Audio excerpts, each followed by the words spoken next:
I'm quite interested in what you said that during that phase, you surrendered.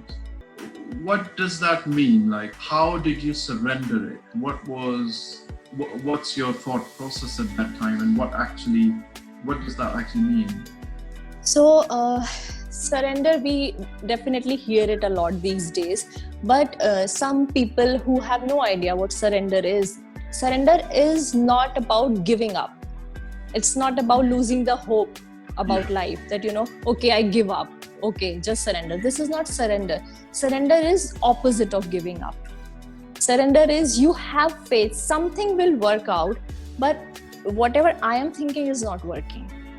So you surrender to some higher intelligence. Let's say, a child surrenders to his mother, right? Like sometimes he's trying to, do some maths puzzle or anything. He's just working and it's not, solving. So he just surrenders to his mother or teacher. So that means he has faith that they have higher intelligence. They are going to help me. He's not giving up. That's not giving up. That's like just surrendering to something way beyond your intelligence. So you still want that thing to be done or achieved. Yeah. You accept that I can't do it. I am probably not in a position to be able to achieve this or do this. And then you tell to the universe, to the higher power / whatever, that now you do it on behalf of me. Or you help me. See, when we surrender is like, we actually do it. We practice it many a times. But when we say, if I say to my clients, okay, you need to surrender to divinity, they think, some magic and this and that. It's not like that. In everyday basis, we sometimes surrender. Like if I have a fever, I go to a doctor. Don't I surrender to that doctor? Do I poke my nose that, okay, doctor, I know this much and you don't know this much? No, we surrender to the doctor because we believe in his intelligence, in his knowledge. So that's what we do. But so it's the same. It's the same. But here you are just surrendering to unknown. That's the only difference. Yeah. Right? I guess that moment when you actually can tell yourself that I surrender, it's out of my hands, but I still want it to be, I want to feel better. And that's probably relieves you from a lot of, because the faith, it gives you confidence that probably that will be handled by the higher powers. Yeah. You get a little bit of hope, you get confidence, and that puts you in probably a better position with your circumstances at that. I would like to add something here, Kanwal. For a lot of people, what happens, they think that, as you and me are talking, that surrender to the higher power. It can also, it can be perceived as a weakness as well, right? Mm-hmm. That, okay, I don't know, I don't have enough knowledge or enough tools to deal with that situation, so I'm just surrendering. So it can come as a weakness. You may have seen a lot of people who are like, I'm not going to do that because that's weak. No, that's not weak. It's like, you are just wanting to, you are just willing to have more knowledge through something.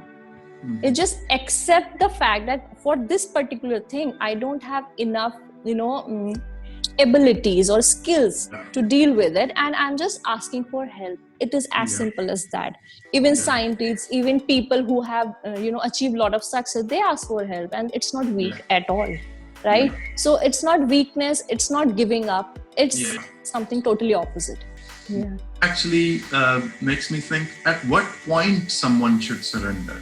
Like I can just think of the other way of it, that I can be complacent and I don't have to do anything, because if the higher power works, then I can just live my whole life to higher power and do nothing. So let's take the example of current scenario, what we all are going through globally, right? This pandemic, right? We all, when 2020 started, like in January, we were all, pumped up, charged up with energy that we'll do this, because it's, this is changing and it's 2020. Everybody has big plans and we, had goals and everything. and then something happens, right? Nobody knew that this is going to go to this extent and this will impact our life tremendously. Nobody had that idea. No astrologer, no tarot reader, nobody could actually predict what we are going through right now. Yeah. So what choice do we have right now? We only have one choice: just surrender. And that's all that's the only thing we all did till now. We are doing it today as well. If government is giving some guidelines, we are trying to follow that. If WHO is sending some information, we are following that. That's all we are doing. But because it's totally out of our control. And even if you, me, or any highly spiritual person wants to do something about it, they cannot, because it's out of control. And that's when you understand, okay, this is not going to be solved from here. There has to be we have to surrender. So that's when you actually understand that this is the time to surrender.